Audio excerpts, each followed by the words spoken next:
ख्रिस्ताच्या अतुलनीय नावात मी मंडळीचे आज या ईश्वर ज्ञान शिक्षण रविवार उपासनेत मनपूर्वक स्वागत करीतो. भक्तीची सुरुवात आपण या वचनांनी करू. हे देवा, तुझ्या मंदिरात आम्ही तुझ्या वात्सल्याचे चिंतन केले.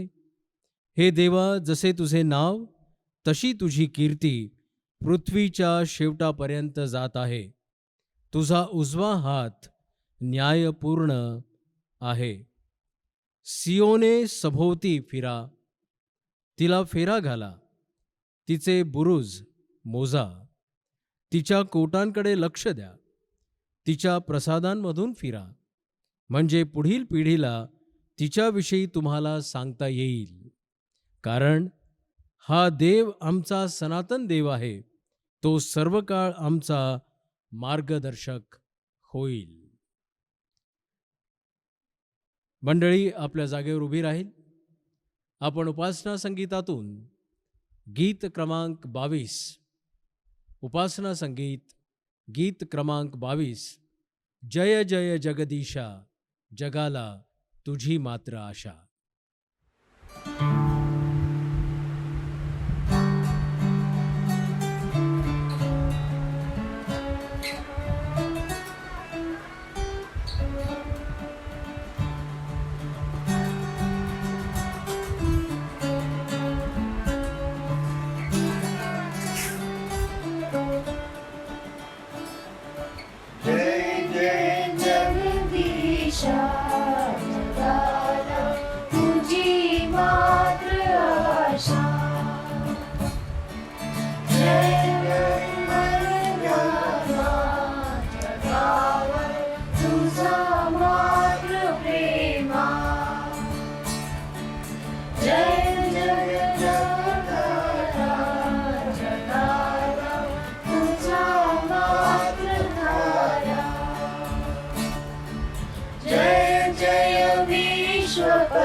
सेवा करू दे जगामध्ये देवा, तुझे राज्य येवो जगिया स्वर्ग उभारावो, तुलाच वंदन दे अमुजे वैभव तू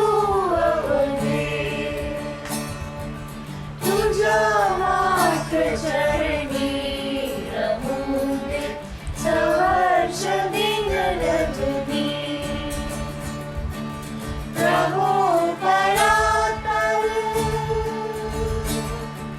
जय करुणा कर, प्रभो करातल जय करुणा कर, जय जय जय बाबा, जय जय जय पुत्रा, जय जय जय आत्मा,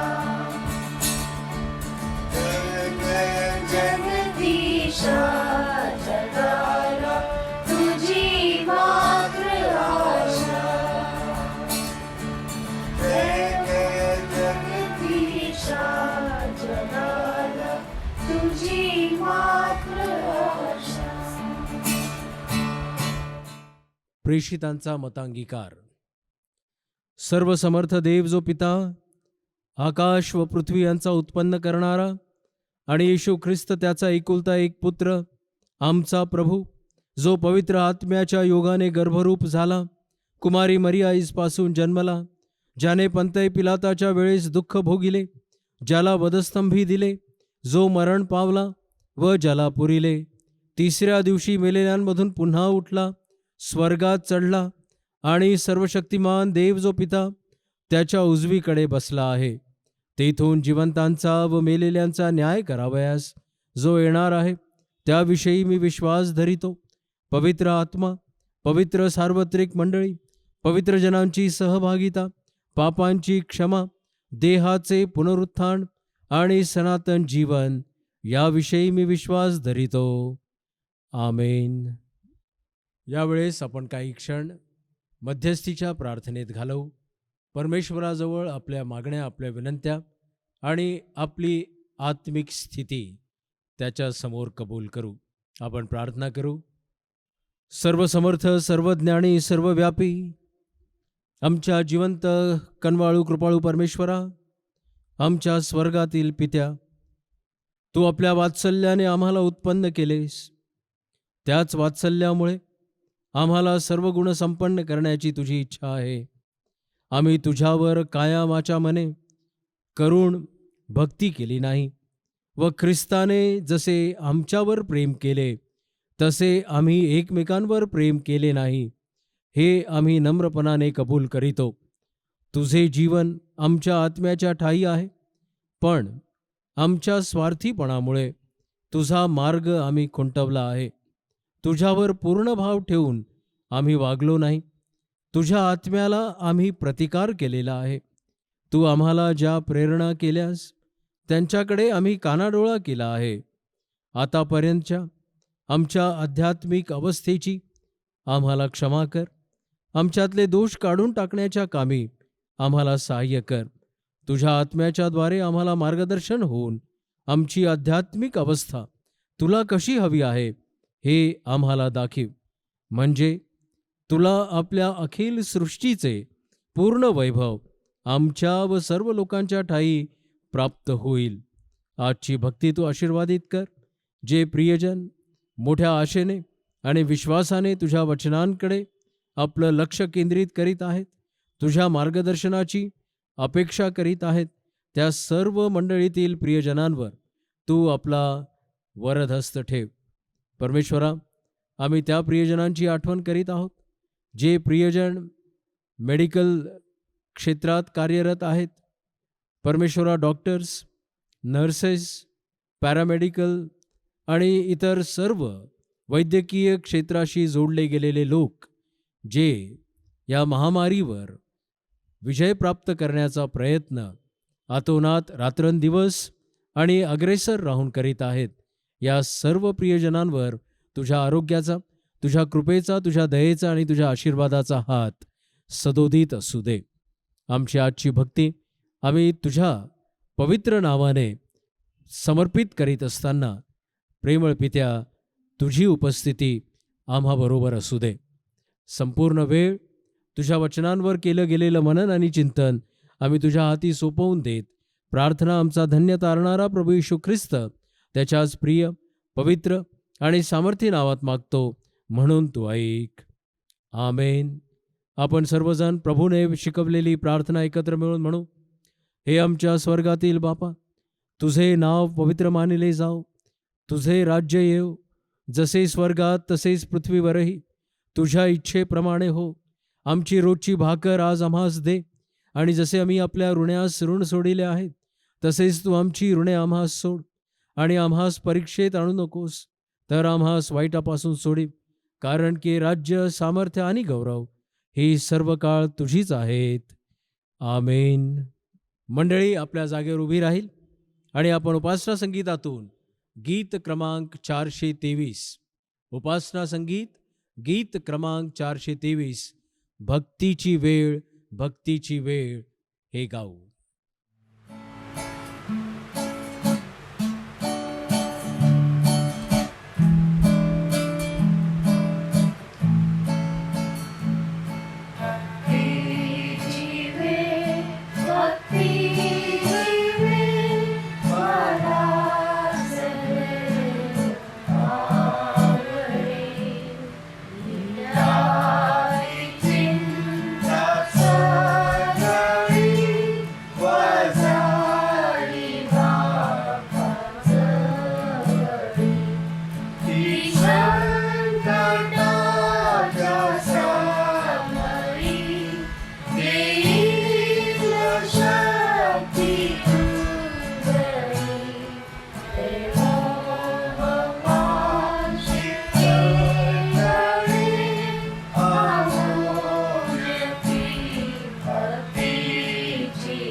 जीवे.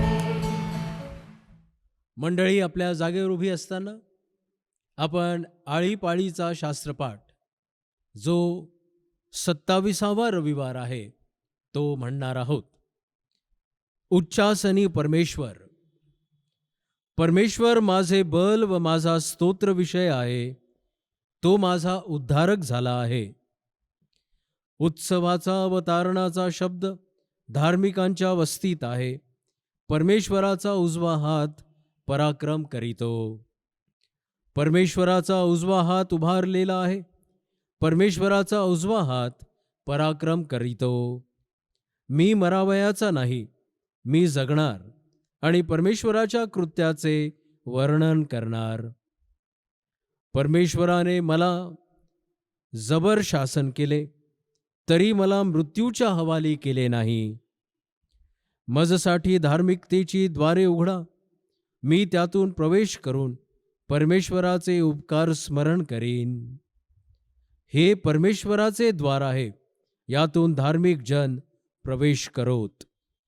तू माझे ऐकले आहे, तू माझा तारक झाला आहेस, यास्तव मी तुझे उपकार स्मरण करतो. बांधणाऱ्यांनी नापसंत केलेला दगड कोण शिला झाला आहे. हे परमेश्वराच्या हातून घडले आहे. हे आमच्या दृष्टीने अद्भुत कृत्य आहे. परमेश्वराने हा दिवस नेमला आहे, यात आपण उल्हास व आनंद करू.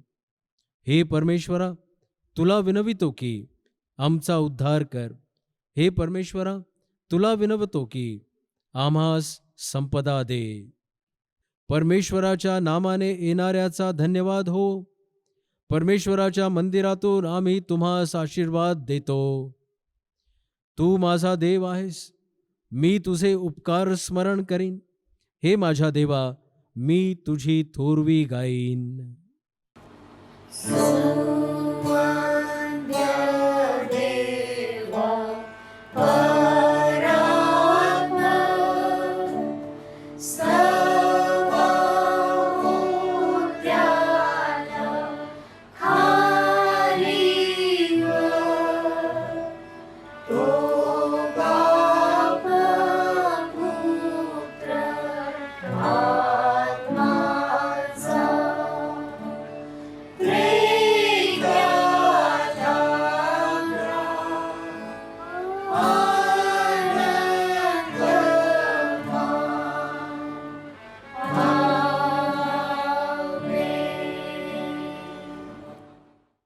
आजच्या उपासनेत मननाकरिता जो शास्त्रपाठ निवडण्यात आलेला आहे, तो स्तोत्रसंहिता 119 त्याच्या 105 वचनांपासून ते 112 ह्या वचनांपर्यंत. आजच्या पठनाकरिता जो शास्त्रपाठ आम्ही वाचणार आहोत, तो स्तोत्र 119 105 ते 112. तुझे वचन माझ्या पावलांकरिता दिव्यासारखे व माझ्या मार्गावर प्रकाशासारखे आहे. तुझे न्याय निर्णय पाळीन, अशी शपथ मी वाहिली आहे व ती निश्चित केली आहे. मी फार पिडलो आहे. हे परमेश्वरा, तू आपल्या वचनाप्रमाणे मला नवजीवन दे.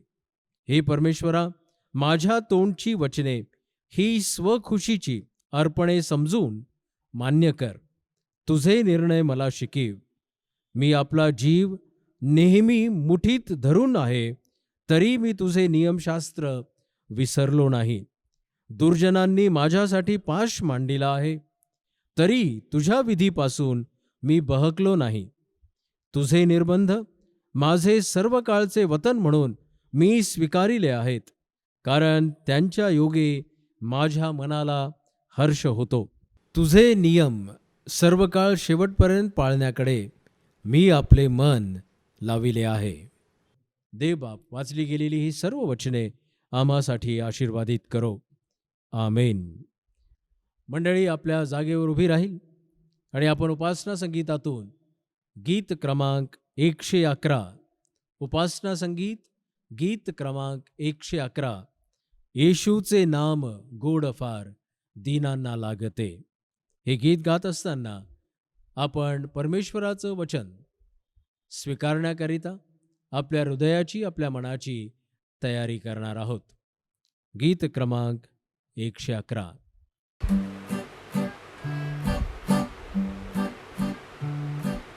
येशूचे नाम गोड विज्ञाना लागते. येशूचे नाम गोड विज्ञाना लागते. ते दुःख भरणारीवा नाही शिकविते. ते दुःख भरणारीवा नाही शिकविते. येशूचे नाम गोड विज्ञाना लागते. त्या नावे शांती भरते, अत्यंत समाधान. कृपी पावती, विना मिळी कल्याण. कृपी पावती, विना मिळी कल्याण. येशूचे नाम गोड विज्ञाना लागते. येशू हा माझा प्रार्थना, देवाला ऐकवी. दुष्टांच्या सर्व योजना बळाने घालवी. दुष्टांच्या सर्व योजना बळाने घालवी. येशूचे नाम गोड विज्ञाना लागते. येशू हा माझा मित्रचा पाठिंबा मेघपात. गुरु दयावान, वरांतही ते जात. गुरु दयावान, वरांतही ते जात. येशूचे नाम गोड विज्ञाना लागते. हे प्रभु माझी सवनी अत्यंत हलकी. गायीन स्वर्गी गायली, दूतांच्या सारखी. गायीन स्वर्गी गायली, दूतांच्या सारखी. येशूचे नाम गोड विज्ञाना लागते. आताही तुझी ममता सांगेली सगळा. अंतरी शांतता वर्गात या. अंतरी शांतता वर्गात या. येशूचे नाम गोड विज्ञाना लागते.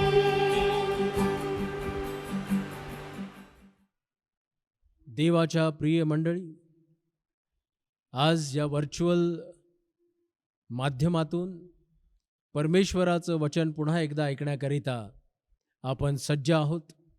मी परमेश्वराच्या नावाला धन्यवाद देतो की या दिवसापर्यंत त्याने आम्हाला आपल्या वचनांपासून वंचित ठेवलेलं नाही.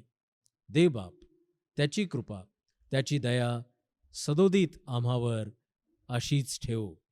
आपण आजच्या मननाकरिता वाचण्यात आलेला स्तोत्रसंहिता 119 याच्या 105 ते 112 वचनांवर मनन आणि चिंतन करीत आहोत. त्याला कारण हे आहे की देवाचं वचन आम्हासाठी आज किती गरजेचं आहे. थिओलॉजिकल एज्युकेशन संडे म्हणजे ईश्वर ज्ञान शिक्षण हा रविवार ही उपासना आपण साजरी करीत असताना मला या वचनातून बोलण्यात अत्यंत आनंद वाटतो. एकदा एका पारसी राजाने त्याच्या राज्यातील 3 विद्वानांना बोलावून विचारले. त्याने हा प्रश्न त्यांना केला की जीवनात सर्वात वाईट किंवा दुष्ट किंवा दुर्दैव असं काय आहे. या प्रश्नाचं उत्तर राजाला हवं होतं. पहिला विद्वान या प्रश्नाचं उत्तर देत म्हणाला, आपल्यावर कर्ज असेल आणि ते फेडण्यासाठी आपल्याजवळ पैसे नसतील तर हे दुर्दैव म्हणावं. दुसरा विद्वान पुढे आला. तो म्हणाला, आपण जर आजारी आहोत आणि त्या आजारावर कोणताही उपचार उपलब्ध नसेल तर हे अतिशय वाईट आहे. शेवटी तिसरा विद्वान पुढे येऊन म्हणाला, आपण जीवनाच्या शेवटच्या क्षणात आहोत आणि आपल्याला हे समजतं, हे ज्ञात होतं की आपण निरर्थक जीवन जगलो. हे सर्वात दुष्ट आहे, हे सर्वात वाईट आहे आणि हे सर्वात दुर्दैवी असं आहे. देवाच्या प्रिय लोकांनो, आपल्या जीवनात जर खऱ्या अर्थाने जगण्याविषयीचे ध्येय नसेल, आपण कशासाठी जगात आलो आहोत आणि कुठल्या दिशेने जात आहोत हे जर जाणून घेत आम्ही नसलो, तेव्हा कुंठा, निष्फळता, अपयश, नैराश्य अशा सर्व गोष्टींनी आम्ही आमच्या जीवनात दुःखी व त्या सर्व गोष्टींचा प्रभाव प्रबळ रीतीने होत असताना दिसतो. पुष्कळ लोकांमध्ये हा मानस स्पष्ट दिसून येतो की त्यांना विषम परिस्थितीत म्हणजे आम्हाला आमच्या सहनशक्ती पलीकडे असणाऱ्या स्थितीतही केवळ जगणे, जिवंत राहणे, जगण्याचा समय किंवा वेळ कसा वाढविता येईल यासाठी खटपट करणे असाच दिसतो. म्हणजे मी माझे अस्तित्व दीर्घकालीन करण्यात मग्न होऊ इच्छितो. मग माझ्या जीवनाची गुणविशेषता वाढते किंवा ती सुधारते यावर माझा मानस किंवा माझे विचार नसतात. जस्ट सर्वायव्हिंग ऑर प्रोलॉंगिंग लाईफ असं आजच्या काळाचं ॲटिट्यूड झालेलं आहे. निश्चित रूपाने आपल्या जीवनाचा उद्देश म्हणजे देवाचे उत्कृष्ट संकल्प समजून घेणे हे होय. यिर्मया संदेशच्या 29व्या अध्यायात 11 ते 13 वचनात आम्हाला अशा रीतीने सांगतो. तो म्हणतो, परमेश्वर म्हणतो, तुम्हाविषयी माझ्या मनात जे संकल्प आहेत ते मी जाणतो. ते संकल्प हिताचे आहेत, अनिष्टाचे नाहीत. ते तुम्हास तुमच्या भावी सुस्थितीची आशा देणारे आहेत. तेव्हा तुम्ही माझा धावा कराल, तुम्ही जाऊन माझी प्रार्थना कराल व मी तुमचे ऐकेन. तुम्ही मला शरण याल आणि पूर्ण जीवे भावे माझ्या शोधास लागाल, तेव्हा मी तुम्हास पावेन.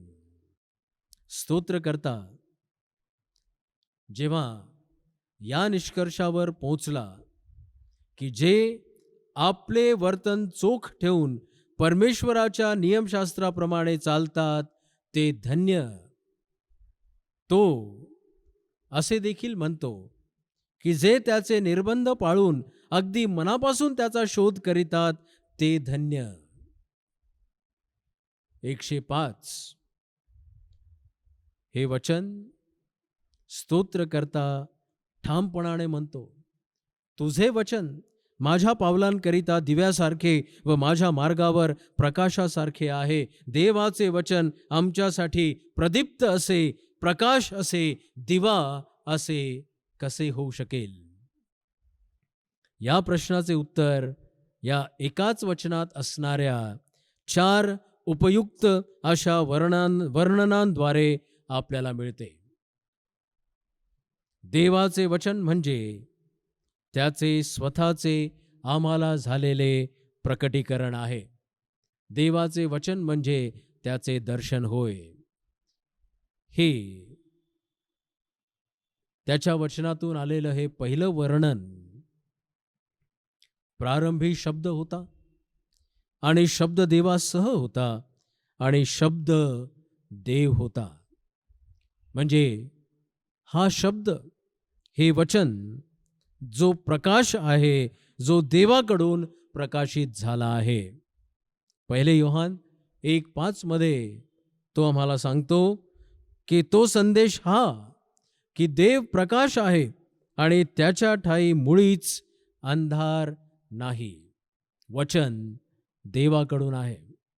ज्याप्रमाणे तारांगणात सर्व ग्रहांच्या मध्यभागी सूर्य आहे आणि तो जर तापला तर आम्ही सर्वजण भस्म होऊ, तसेच देव आमच्या अस्तित्वाचा केंद्र आहे. तर देवाचे वचन आमची आवश्यकता आहे, विलास नाही. It is the necessity and not the luxury. देवाच्या वचनाला आम्ही आपली पाठ फिरवली तर आम्ही अंधारातच चालू, कारण त्याच्या ठाई मुळीच अंधार नाही. हे विधान, देवाचं वचन आम्हाला त्याचं दर्शन घडवितं. देवाचं वचन हे तो स्वतःला प्रगट करण्याकरिता आमच्या हातात देतो. दुसरे विधान, देवाचे वचन आमच्या अंतःकरणात प्रकाशले जाते. देवाचे वचन आमच्या अंतःकरणात प्रकाशले आहे. अंधारातून उजेड प्रकाशित होईल असे जो देव बोलला, तो येशू ख्रिस्ताच्या मुखावरील देवाच्या गौरवाच्या ज्ञानाचा प्रकाश पाडण्यासाठी आमच्या अंतःकरणात प्रकाशला आहे. करिंथकरास दुसरे पत्र 4 अध्याय 6 वचन. उत्पत्तीच्या पुस्तकातील निर्मितीचा वृत्तांत वापरून पौल आपल्याला नवीन सृष्टीबद्दल सांगण्याचा प्रयत्न करतो. तो एक दृष्टांत आपल्या पुढे ठेवतो. तो म्हणतो, जे आकार विरहित होतं त्याला देवाने आकार दिला व जे काही शून्य होते ते त्याने भरून काढले. देवाकडून मिळणाऱ्या तारणाचं हे चित्र आहे प्रियांनो. देव आपला प्रकाश आमच्या अंतःकरणात प्रकाशित करीतो आणि त्यानंतर जो आमचे जीवन जे आकार विरहित असेल, शून्य असेल, ते देवाच्या प्रतिमेत पूर्ववत करण्याचे काम सुरू करतो. त्याला स्वतःच्या तेजाने भरण्याची प्रक्रिया तो चालू ठेवतो.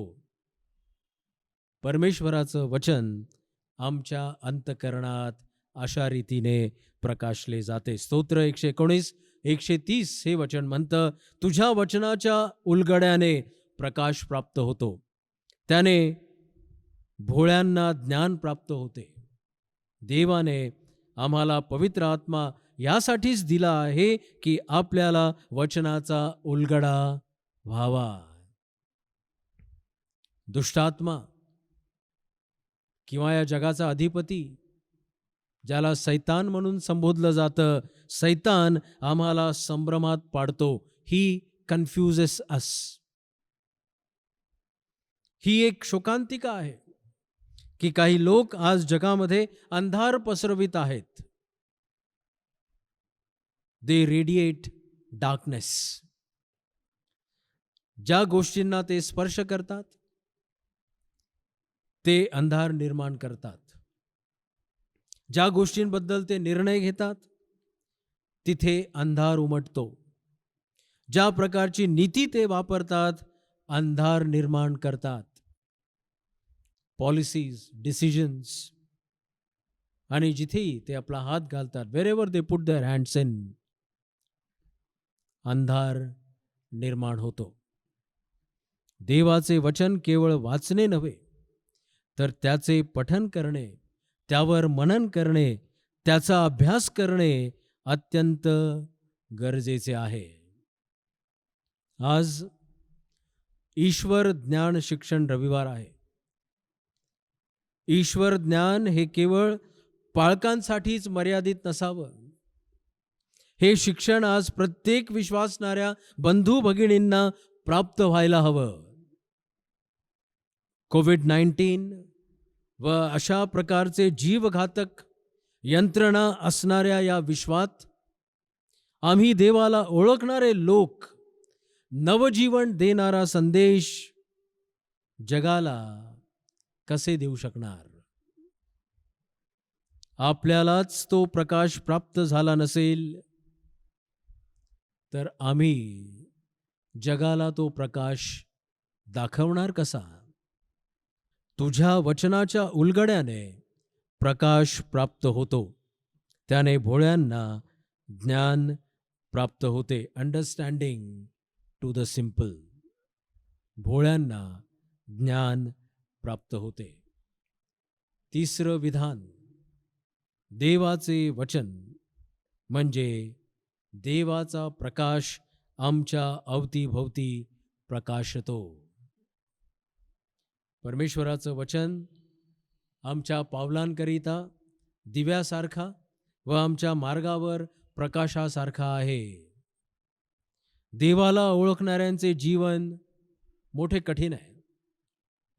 जे परमेश्वराला ओळखतात, जे त्याचे निर्बंध पाळतात, जे त्याच्या वचनात चालण्याचा प्रयत्न करतात, त्यांच्यासाठी हे मोठे खतरनाक आहे, धोकादायक आहे.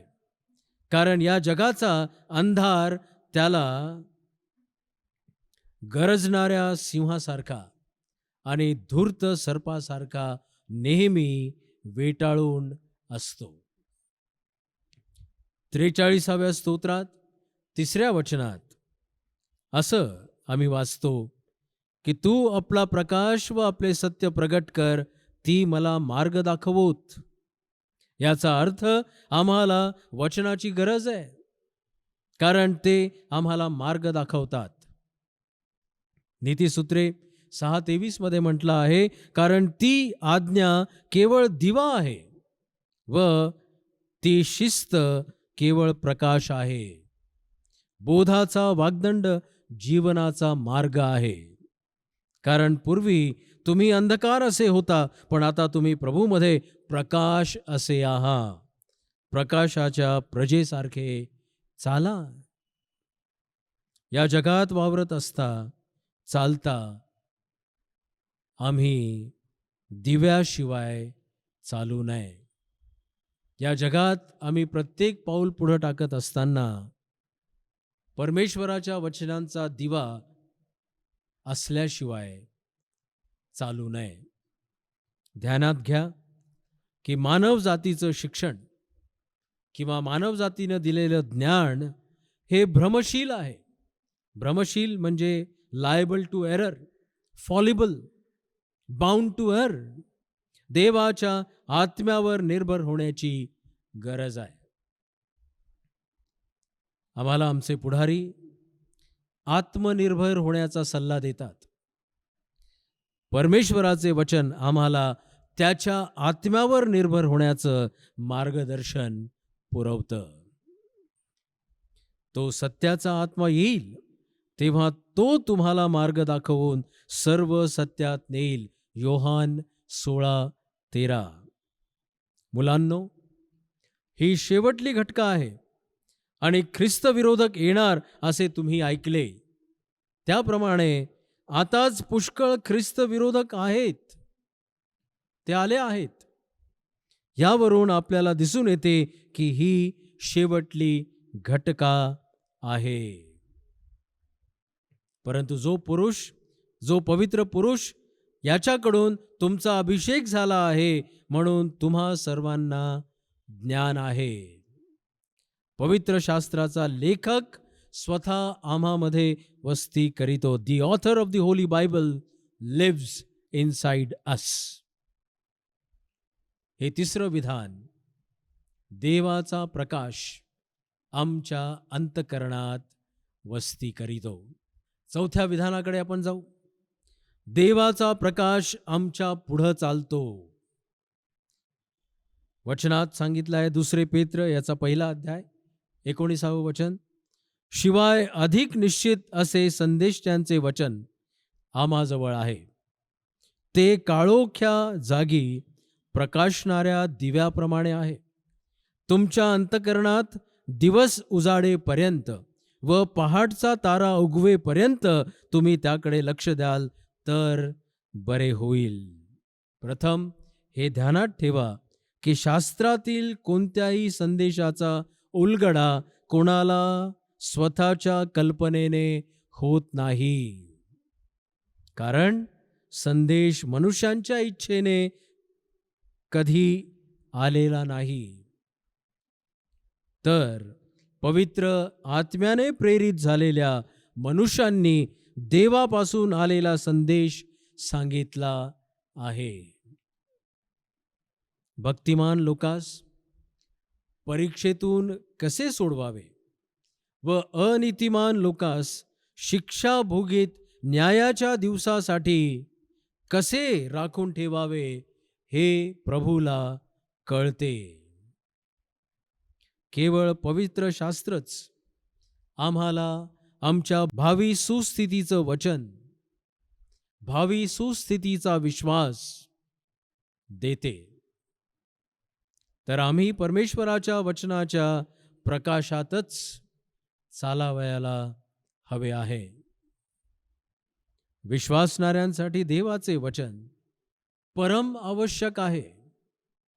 ते वचन देवाकडून प्रकाशते आमच्या अंतःकरणात, आमच्या अवतीभोवती आणि आमच्या पुढे राहते. या जगातील अंधकूप, पिटफॉल्स, पाश, स्नेअर्स, अडकविणारे जाळे, द ट्रॅप, यापासून आपण दूर राहू. आपली दृष्टी व जीवनाचे उद्देश अधिक चांगले करण्याकरिता त्या वचनाचा आधार आपण घेऊ. जे वचन माझ्या पावलांकरिता दिव्यासारखे व माझ्या मार्गावर प्रकाशासारखे आहे. देवबाप या वचनांद्वारे आम्हाला सुज्ञता, सुबुद्धी व त्याच्या वचनांवर त्याचे निर्बंध पाळण्याकरिता आणि त्याची आज्ञा सतत त्यावर मनन आणि चिंतन करण्याकरिता आम्हा सहाय्य पुरवू. देवबाप आमचं मार्गदर्शन सदैव करत राहो. आमेन. ज्या प्रियजनांनी आपला वाढदिवस व लग्नवर्धापन दिन मागील आठवड्यात साजरा केला असेल, त्यांच्यासाठी आपण उपकार स्तुतीची प्रार्थना यावेळेस करू. आपण प्रार्थना करू. सृष्टीच्या निर्माणकर्त्या, आम्हावर सतत आपल्या आशीर्वादांची वृष्टी करणाऱ्या देवा, आम्ही तुझ्या पवित्र सानिध्यात येतो. तुझ्या नावाला मान, महिमा आणि गौरव आता आणि सदा सर्व काळ देत या सर्व प्रियजनांना ज्यांनी आपला वाढदिवस, लग्नवर्धापन दिन साजरा केला आहे, त्या प्रियजनांना तुझ्या दयेच्या आणि कृपेच्या आसनासमोर आम्ही आणलेला आहे.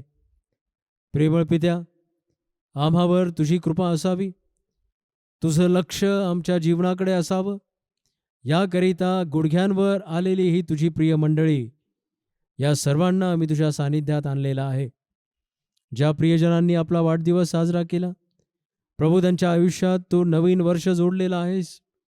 त्यांना या नवीन वर्षात पदार्पण करण्याकरिता तू सहाय्य पुरवलंस, आरोग्य तू त्यांना दिलंस आणि आज उपकारस्तुतीचा यज्ञ ते तुझ्यापुढं घेऊन आले आहेत. परमेश्वरा, या प्रियजनांवर तुझ्या आत्म्याची तू वृष्टी कर. तुझ्याकडून मिळणारं समाधान, सुख आणि दीर्घ आयुष्य या प्रियजनांच्या जीवनात तू जोड. प्रभू, या उपकारस्तुतीच्या यज्ञाद्वारे ते हे मान्य करीत आहेत की तुझ्याखेरीज, तुझ्याशिवाय त्यांना या जीवनामध्ये कुठेच आशा नाही आणि म्हणूनच त्यांनी आपलं जीवन तुला समर्पित केलेलं आहे. या खात्रीने आणि या विश्वासाने ज्या प्रियजनांनी आपला वाढदिवस साजरा करत आहेत, अशा सर्व प्रियजनांवर तू आपल्या आशीर्वादाचा, कृपेचा आणि समाधानाचा हात ठेव आणि त्यांना सुखी, आनंदी आणि निरोगी असं जीवन तू दे. प्रेमळ पित्या, ज्या प्रियजनांनी आपला लग्न वर्धापन दिन साजरा केला, त्यांना देखील आम्ही तुझ्या कृपेच्या आणि दयेच्या आसनासमोर आणतो. प्रभू, तू त्यांचं सहाय्य कर. त्यांना लागणारी कौटुंबिक, मानसिक, आध्यात्मिक, भौतिक, शारीरिक आणि सामाजिक या सर्व गोष्टींची पूर्तता तू तुझ्या पवित्र भंडारातून करशील. या विश्वासाने या उभयतांचं जीवन तू आशीर्वादित कर. त्यांना लागणाऱ्या सर्व गरजा तू पुरी. त्यांचं कौटुंबिक जीवन सदैव तुला गौरव देणारं, तुझी प्रतिमा उंचावणारं आणि तुला मान देणारं असं तू ठरू दे. त्यांच्या जीवनाद्वारे जगातील अनेक कुटुंबांवर एक ख्रिस्ती प्रभाव पडेल. त्यांच्या जीवनाद्वारे एक साक्ष निर्माण होईल, अशी दयादृष्टी या उभयतांवर तू कर. परमेश्वरा, एक नवीन वर्ष आपल्या कौटुंबिक प्रवासाची अनुभूती घेत असताना परमेश्वरा, त्यांच्या जीवनात तू जोडलेला आहेस, ते त्यांच्यासाठी आशीर्वादाचं कारण कर. या नवीन वर्षात तू तुझी संकल्प त्यांच्या जीवनात प्रगट कर. सर्वांना आशीर्वादित कर. या सर्व प्रियजनांना जे गुडघ्यांवर येऊन तुझी उपकारस्तुती करीत आहेत, त्या सर्वांना आशीर्वादाने ओतप्रोत कर, अशी नम्र प्रार्थना आम्ही आमचा धन्य तारणारा प्रभू येशू ख्रिस्त त्याच्याच प्रिय, पवित्र आणि सामर्थ्य नावात करतो म्हणून तो ऐक. आमेन. मंडळी आपल्या जागेवर उभी राहील आणि आपण उपासना संगीतातून 137 क्रूसास येशू टांगला अर्पिलेला कोकरा हे गीत गात असताना आज महिन्याचा पहिला रविवार असल्या कारणाने आपण प्रभुभोजनाच्या विधीसाठी आपल्या हृदयाची, आपल्या मनाची तयारी करीत असताना आपलं जे काही समर्पण आहे ते परमेश्वरापुढं सादर करू. गीत क्रमांक 137 क्रूसास येशू टांगला.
आपण प्रार्थना करू.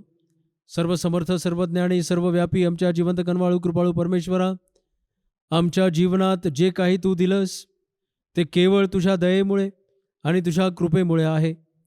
आम्ही आमच्या जीवनासाठी आमच्या उपजीविकेची जी काही साधने निवडलेली आहेत त्यातून तू आम्हाला निश्चितच आशीर्वादित केलेला आहेस. त्या कमाईतून आम्ही एक छोटासा अंश तुझ्या राज्याच्या गौरवासाठी दिलेला आहे. प्रेमळ पित्या, हर्षाने आणि आनंदाने देणारा तुला आवडतो आणि या प्रत्येक समर्पणाला तू स्वीकार करीत आहेस. या विश्वासाने आणि खात्रीने आम्ही हे समर्पण तुझ्या पवित्र चरणाजवळ आणलेलं असताना प्रभू, या मंडळीद्वारे या समर्पणाचा विनियोग, याचा उपयोग केवळ मात्र तुझी सुवार्ता या जगाच्या कानोकोपरापर्यंत पोहोचवण्याकरिता होत राहील अशी दयादृष्टी तू त्यांच्यावर कर. प्रेमळ पित्या, या मंडळीवर तू आपला वरदहस्त ठेव.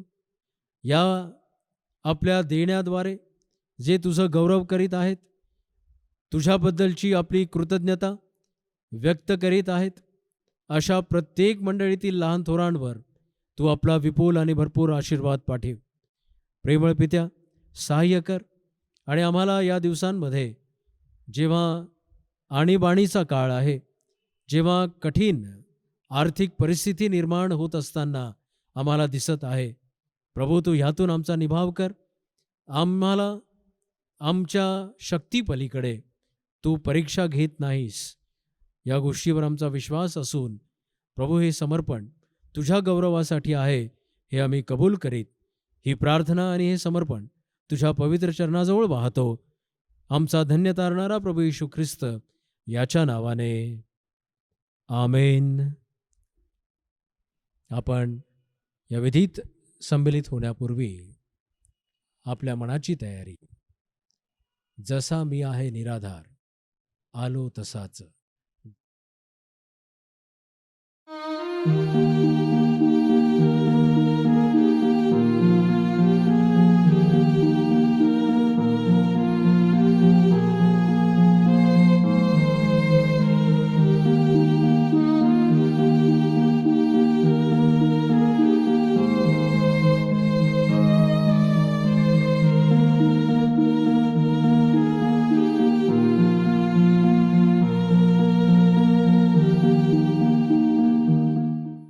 धार्मिक असा जो येशू ख्रिस्त, तो पित्याजवळ आपला कैवारी आहे, तोच आपल्या पापांबद्दल प्रायश्चित आहे आणि आपल्याच पापांबद्दल केवळ नव्हे तर सर्व जगाच्याही पापांबद्दल आहे.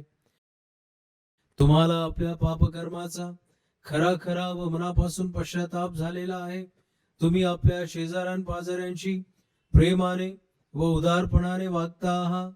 परमेश्वराच्या आज्ञानुसार त्याच्या मार्गाने चालण्याचा व पूर्वीच्या सर्व वाईट गोष्टींचा त्याग करून आपले आचरण सुधारण्याचा निश्चय करता. म्हणून मनाला समाधानाचा लाभ व्हावा यासाठी हा पवित्र संस्कार करून घेण्यास पुढे व्हा आणि भक्तियुक्त चित्ताने गुडघे टेकून सर्व समर्थ परमेश्वरापाशी नम्रतेने आपली पापे कबूल करा. आपण पापांगीकाराच्या या प्रार्थनेत सहभागी होऊ.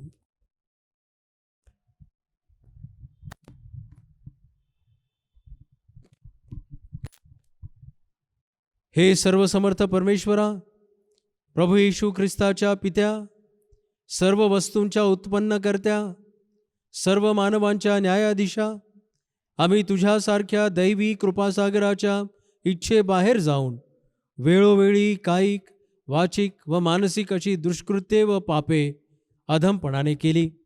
त्यामुळे तुला आमचा सात्विक राग आला व तुझा क्रोधाग्नी भडकला. हे अगदी यथायोग्यच झाले. ही पापे आम्ही पदरात घेतो, त्याबद्दल आम्हाला फार खेद, पश्चाताप व शोक होत आहे. त्याची नुसती आठवण झाली तरी मनाला यातना होतात. त्यांचा भार आम्हाला अगदी असह्य झाला आहे. हे परमदयाळू पित्या, आम्हावर दया कर. आमच्या हातून जे झाले आहे त्या सर्वांची क्षमा आम्हाला तुझा पुत्र आमचा प्रभू येशू ख्रिस्त याच्यासाठी कर आणि तुझ्या नामाचा बहुमान व गौरव व्हावा म्हणून यापुढे उपरतीला अनुसरून आमच्या हातून वर्तन घडून तुझी सेवा होईल, तुला संतोष होईल असे कर. आमचा प्रभू येशू ख्रिस्त याच्याद्वारे आमेन. सर्वसमर्थ परमेश्वरा, आमच्या स्वर्गातील पित्या, तू परमदयेने वचन दिले आहेस की जे मनापासून पश्चाताप करून खऱ्या विश्वासाने तुझ्याकडे वळतात त्या सर्वांच्या पातकांची तू क्षमा करतोस. आम्हावर तू दया कर. आमच्या सर्व पातकांची क्षमा करून त्यापासून आम्हास मुक्त कर. आमच्यात सद्वृत्ती बळावू दे. आम्हाला त्यांना सतत धरून राहू दे व आम्हाला सार्वकालिक जीवनाचा लाभ होऊ दे. आमचा प्रभू येशू ख्रिस्त याच्याद्वारे. आमेन. हे सर्वसमर्थ परमेश्वरा, तुझ्या पुढे सर्व मनुष्यांची अंतकरणे उघडी आहेत व तुला त्यांच्या सर्व इच्छा माहीत आहेत आणि तुझ्यापासून काही गुप्त राहत नाही. आम्ही तुझ्यावर पूर्णपणे भक्ती करावी व आम्हाकडून तुझ्या पवित्र नामाचे महत्त्व यथायोग्य व्हावे म्हणून तू आपल्या पवित्र आत्म्याच्या प्रेरणेने आमची चित्तशुद्धी कर. आमचा प्रभू येशू ख्रिस्त याच्याद्वारे. आमेन. हे दयाळू प्रभू, आम्ही तुझ्या या मेजाजवळ आमच्या नीतिमत्वाचा भरवसा बाळगून येत नाही, पण अनेक वेळा व अनेक प्रकारे आम्हावर झालेल्या तुझ्या मोठ्या करुणेवर भरवसा ठेवून येतो. तुझ्या मेजाखालचा चूर देखील टिपून घ्यावयास आम्ही योग्य नाही, परंतु ज्या प्रभूचा धर्म असा आहे की सर्वदा दया करावी तो तूच आहेस. यास्तव हे दयाघन प्रभू, तुझा पुत्र येशू ख्रिस्त याच्या अमूल्य रक्ताने आमच्या पापांचे क्षालन होईल, त्याचा आमच्यात सतत वास होईल व आम्ही त्याच्या ठायी राहू. आमचा विकास होऊन आम्हाला खरी जीवन प्राप्ती होईल. अशा विश्वासाने तुझा पुत्र येशू ख्रिस्त याने अर्पण केलेले शरीर व सांडलेले रक्त यांच्या स्मरणार्थ आम्हाला भाकर व द्राक्षारस यांचा स्वीकार करू दे. आमेन. हे सर्वसमर्थ परमेश्वरा, आमच्या पित्या, तू दयाळूपणाने आपला एकुलता एक पुत्र येशू ख्रिस्त याची आमच्या पापांबद्दल वधस्तंभावर प्राणाहुती देऊन दंडाची भरपाई करण्याच्या कामी योजना केली. तिच्या योगाने त्याने एकदाच प्राणाहुती दिली व अखिल जगाच्या पापांबद्दलच्या प्रायश्चिताचा यथासांग पुरेपूर व जितका पाहिजे तितका यज्ञ केला. त्याने आपल्या बहुमोल मरणाची सतत आठवण करून देणारा विधी स्थापून माझे पुनरागमन होईपर्यंत तो करीत राहा अशी आपल्या शुभवर्तमानात आम्हाला आज्ञा केली आहे. यास्तव हे दयाळू पित्या, आम्ही तुला अतिनम्रतेने विनवितो की तू आमचे ऐक आणि असे कर की तुझा पुत्र आमचा तारणारा येशू ख्रिस्त याच्या पवित्र विधीप्रमाणे तू उत्पन्न केलेले पदार्थ भाकर व द्राक्षारस त्याचे मरण व यातना यांच्या स्मरणार्थ आम्ही घेऊन त्याच्या पवित्र व धन्य शरीराचे व रक्ताचे वाटेकरी व्हावे.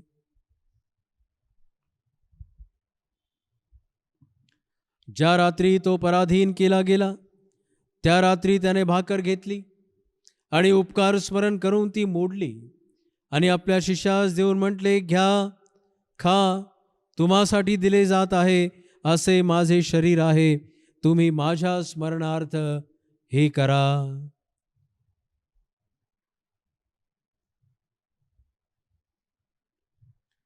त्याचप्रमाणे भोजन झाल्यावर त्याने पेला घेतला आणि उपकार स्मरण करून त्यास दिला आणि म्हटले, तुम्ही सर्व यातील प्या, कारण पापांच्या क्षमेसाठी तुम्हाकरिता व बहुतांकरिता सांडले जात आहे असे हे नव्या कराराचे माझे रक्त आहे.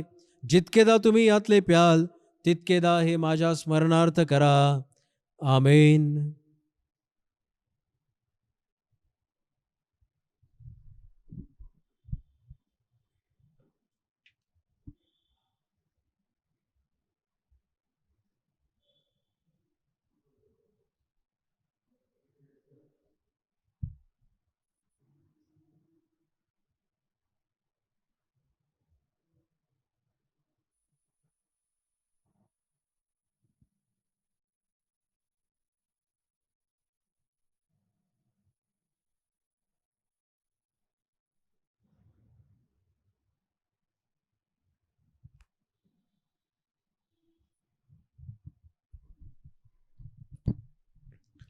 हे प्रभो पवित्र पित्या, सर्व समर्थ सनातन देवा, आम्ही सर्व काळ व सर्वत्र तुझे उपकार स्मरण करावे हे खरोखर उचित आणि आमचे आवश्यक कर्तव्य आहे.